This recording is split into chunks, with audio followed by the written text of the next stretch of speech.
दोस्तों, आज हम इस वीडियो में अपने समय की महत्व करना सीख जाएंगे।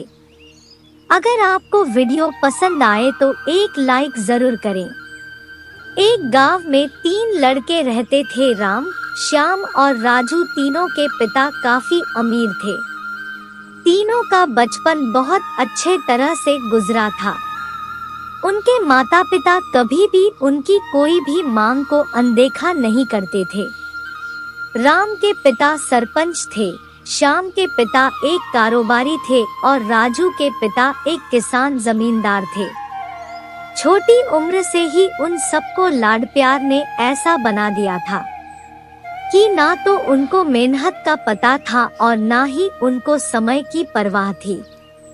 अक्सर वह सारा दिन बस घूमते रहते थे। नशे और अन्य भोगविलास में डूबे रहते थे, जिससे उनके गांव वाले भी दुखी थे।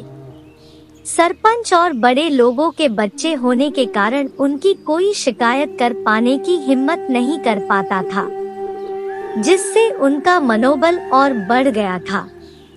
एक दिन उनके गांव में बहुत तेज बारिश हुई, जिससे सब लोगों को नुकसान हुआ, जिसमें इन तीनों के पिता भी थे। लेकिन इतना कुछ होने के बाद भी उनके बेटों का वही हाल था। वो बस घूमते रहते, नशा करते, भोगविलास करते रहते थे। माँ बाप काफी चिंतित रहा करते थे। ये तीनों भले ही कितने गंदे थे, लेकिन इन तीनों के अंदर एक खास बात थी, जिसकी पहचान किसी को नहीं थी और उनको खुद को भी पता नहीं था। राम एक बहुत अच्छा नेता प्रतिपक्ष था, क्योंकि अपने पिता के पास रहते हुए उसको इसका काफी ज्ञान हो गया था, क्योंकि उसके पिता सरपंच थे। श्याम भी इस तरह से बिजनेस की समझ रखता था, क्योंकि उसके पिता एक कारोबारी थे। और राजू खेती का काम जानता था, क्योंकि उसके पिता जमींदार थे। पर अपनी गलत कामों की वजह से उन सब ने अपने इन टैलेंट पर ध्यान ही नहीं दिया, जो कि उनकी सबसे बड़ी कमजोरी थी। इस तरह से इनकी बदमाशियों को देखकर इनके पिता उन्हें शिक्षा देने को सोची। तीनों पिताओं ने आपस में बात करी और उसका एक हल निकाला। तीनों पिताओं ने अपना अपना काम अपने अपने बेटों को सौंप दिए, जिससे उनको समय की कदर का पता लग सके। तीनों के पिता ने एक वसीयत बनाई, जिसमें ये लिखा था कि 1 वर्ष के अंदर इन तीनों को 10 लाख रुपए कमा कर देने होंगे, जो बिना किसी गलत काम करके कमाए गए हो, और तीनों को अलग अलग स्थान पर रहना था।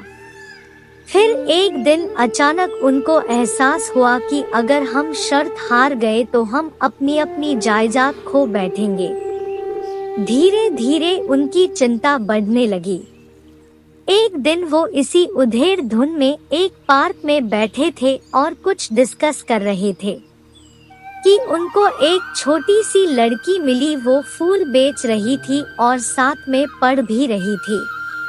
तीनों लोग उस लड़की के पास में गए। तभी राम ने लड़की से बोला, बेटी आपकी उम्र क्या है? तो लड़की ने जवाब दिया कि मैं 12 साल की हूँ।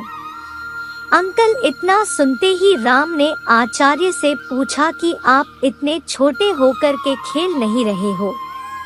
इस पर लड़की ने जवाब दिया कि मेरे पापा अब इस दुनिया में नहीं है और माता बीमार रहती है, इसीलिए मैं ये काम करती हूँ। ये सुनकर राम ने अपना पर्स निकाला। उसके पास जो भी पैसे बचे थे वो उस लड़की को देने लगा। उसके बाद लड़की ने बोला, अंकल आप भी फूल ले लो, मुझे बहुत खुशी होगी, क्योंकि मैं अगर आपसे फ्री में पैसे ले लूंगी तो फिर मेरा पढ़ाई में मन नहीं लगेगा। मैं काम चोर बन जाऊंगी, क्योंकि यही समय है जिस समय में अपना भविष्य लिख सकती हूँ। राम ने उस लड़की से सारे फूल ले लिए और तीनों घर लौट आए।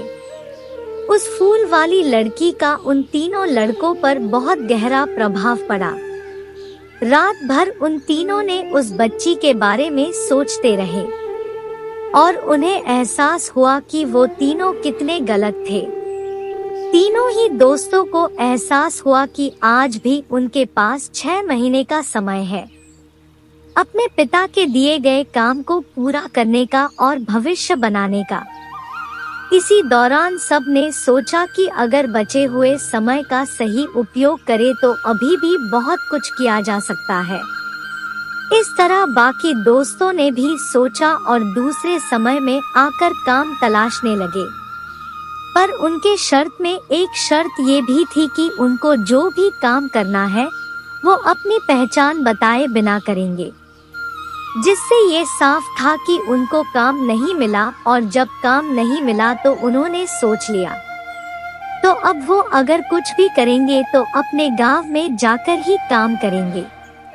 भले ही उनके पिता कुछ भी सोचे लेकिन फिर भी अपने गांव में जाएंगे और अपने गांव में कुछ नए काम करेंगे, भले ही उनको अपने पिता के वसीयत ना मिले।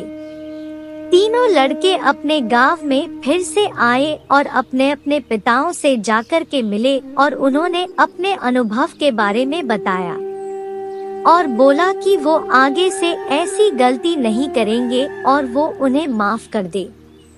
लेकिन पिता तो शर्त पे ही अड़े थे। लड़कों को कोई दया नहीं मिली। तीनों को फिर से दोहक हुआ कि तीनों को अपनी गलती की एहसास होने के बाद भी उनके पिता उनका सपोर्ट नहीं कर रहे हैं। और फिर से वो रात भर सोचते रहे कि अब क्या किया जाए। तीनों ने मिलकर एक स्कीम निकाली। राम अपने मित्रों के साथ में मिलकर लोगों की प्रॉब्लम को सुलझाने लगा, जिससे उसको गांव की समस्याओं का ज्ञान हुआ। इसी तरह श्याम भी गांव के विकास के लिए नए नए तरीके सीख गया और राजू को किसानों और बीजों का ज्ञान हो जाने से उसको काफी फायदा हुआ। तीनों ने मिलकर अपने बाकी पैसों को सही ढंग से सही जगह लगाकर गांव को एक नया रूप दे दिया। उनकी कड़ी मेहनत से गांव के लोग क्या दूसरे शहरों के लोग भी उनकी तारीफ करने लगे। उनका गांव तरक्की करने लगा। नई तकनीकों के कारण हर वर्ग के लोगों से उनका जुड़ाव होने लगा और एक समय आने के बाद उनके पिताओं ने भी उनको माफ कर दिया। इस तरह से दोस्तों उन तीनों को समय की कीमत का अंदाजा हुआ कि पहले वो कितना समय बर्बाद कर रहे थे, लेकिन जब से उनको समय की कीमत का अंदाजा हुआ तब से उन्होंने समय को बर्बाद नहीं किया और काम करके पैसा कमाया, नाम कमाया और ये सीखा ईमानदारी से जिंदगी कैसे जीते हैं। दोस्तों कुल मिलाकर कहने का मतलब यही है कि आप सभी समय को बर्बाद ना करें। अगर ये समय आपके हाथ से निकल गया तो कुछ नहीं कर सकते हैं। और हाँ, समय के पास इतना समय नहीं है कि वो आपको दोबारा समय दे। समय बर्बाद करने का हजारों तरीका है, लेकिन आप ऐसा कोई तरीका चुनिए जो आपकी जिंदगी बदल दे, इस समाज की जिंदगी बदल दे, इस देश का भविष्य बदल दे। दोस्तों अगर आपको वीडियो पसंद आई हो तो एक